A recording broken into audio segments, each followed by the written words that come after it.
Yung halaman lang, pakidoble ha. Tsaka pakilagay ng karton sa ilalim.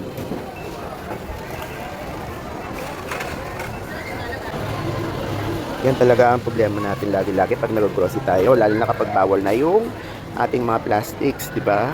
Eh, ayoko na magdala rin ng eco bag kasi, alam mo na, bulky. Teka, dali lang. So, eto talaga ang dala ko. O, di ba? Kahit saan pwede mong bitbitin. O, ayan. Bubuksan mo lang yan. Tapos, pwede mo lang ilagay lahat na nandiyan dyan. So, dali lang ha. Lahat ito, ilalagay ko dito. O, di ba? Kasya pa sana to eh. Kaya lang, kailangan biaking ko tapos pira-pirasuhin ko. Eh, ayoko na. Maluwang pa to sa loob. Ang luwang pa, alog-alog pa. So, kasya pa talaga to. Eh, kaya lang ayoko tong biakin yung plastic niya. Kasi madudumihan to pagka. Hindi ko naman kasi lahat ito magagamit eh. But anyway, guys, etong kasya sa kanya. Tsaka yung bags na yon. Nakita niyo naman eh. Okay? Dahil maluwang pa siya, bibili pa tayo ng footlong. Yan, dito ako sa Subway. Kasi marami pa siyang pwedeng ilagay. Yan. Yan. Dito na lang isiksik natin dito yung salad. Dito sa gilid na. Pasuyo na lang dito. Hindi. Yung salad muna dito. Tayo. Pwede na mahiga yan eh. Higa naman talaga yan. Ibibilin pa kasi kita. Siksik mo lang, kasya yan. Yan, o di ba? Pwede pa ako bumili ng iba. Tapos hindi ito sa gilid na lang.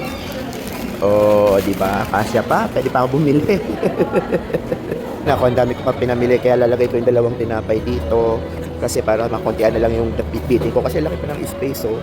So itong dalawang tinapay ilalagay ko. Tapos okay na, uwi na ako. So ganyan karami ang nabitbit ha. Kasi nakaiwala yung tissue eh. Pero pag may tissue yan, malamang konti na lang mabili ko. Ito na, nag-aantay na ako ng sundo ko. Halos wala na ako nilagay dito. Kasi nga nailagay ko na lahat dito sa loob. Ang dami kaya nun. Ayoko nang buksan. Kasi baka dumating na yung sundo ko. Ayan, medyo mabigat nga lang. Pero kahit na mabigat, ayan oh. Eh, kayang-kaya pa rin. Sobra. Tibay pala nito. Grabe. Yan, kung gusto nyo bumili niya na, check nyo na lang yung yellow basket. Maglalagay tayo.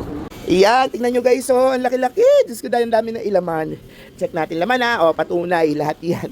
Ayun, dalawang tinapay na malaki. Ayan, oh. Tapos, may grocery. Tapos, may Subway na footlong. May Subway na salad. Good for 2 daw to eh. Laki din. Ay, bigat din ha. Ito. Tapos, yan. Yung halaman ko nga lang medyo napisat. Pero okay lang kasi alam ko namang mabubuhay ang kahit napisat eh. Ayan. Alam, sabi ko sa inyo, pwede pa kumasya yung tissue paper na yan eh. So, ganyan siya halos kalaki talaga. Grabe. Kaya lang mabigat na lang kung isang bag lang, isang kamay lang. Eh. Kaya hiniwalay ko na itong dalawa eh. Ito halos wala naman na itong laman. Tapos itong tissue paper, pwede ko pang isiksik sana. Eh, kaso hindi ko na nasiksik kasi mabigat pag isang kamay lang bitbit, dalawang kamay kailangan. Kaya hindi ko na siniksik yan. Okay guys, check nyo sa yellow basket kung gusto nyo ha. Ang ganda no? Oh, di ba? Alam niyo ang social niya tignan doon.